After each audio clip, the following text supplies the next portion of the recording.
Ha? Ha? Ikaw nakapunta dyan sa uwa. Hindi nga, kung ang Pasay, alam mo ba? So, ayan guys, magandang umaga.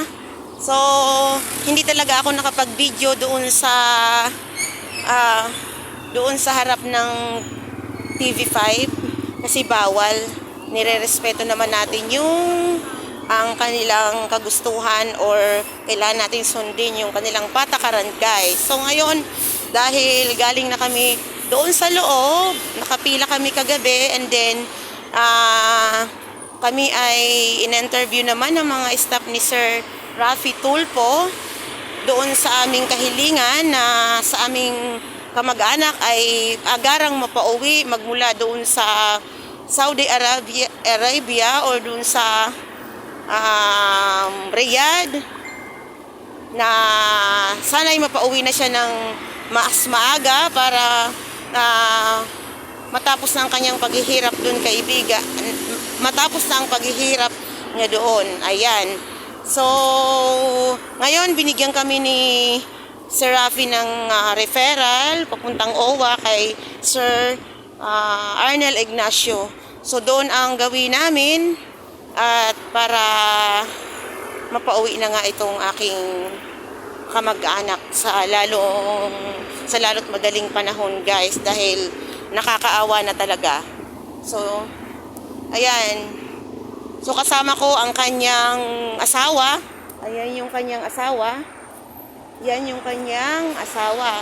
So, ako na lang yung tagapagsalita kasi nahihiya siya sa mga kaibigan.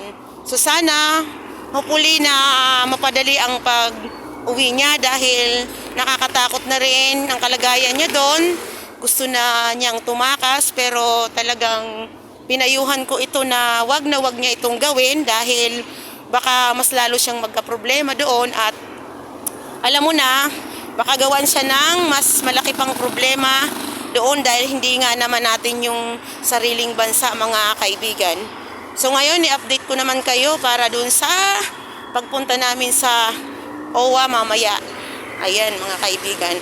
Pero kung hindi pwedeng mag-video doon sa OWA, di tayo mag-video kasi igagalang natin yung kanilang patakaran. Ayan. So hanggang dito na lang muna ang aking video.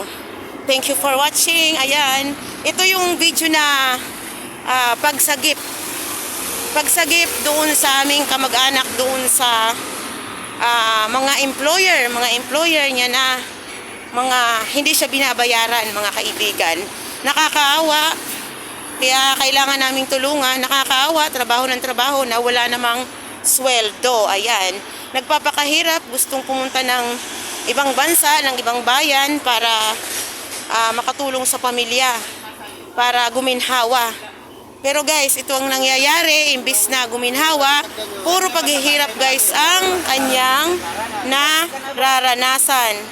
So ayan, kung hindi pa kayo bago sa aking channel, please subscribe and please click the bell button for the notification para ma-update ko kayo sa aking mga video. Thank you for watching.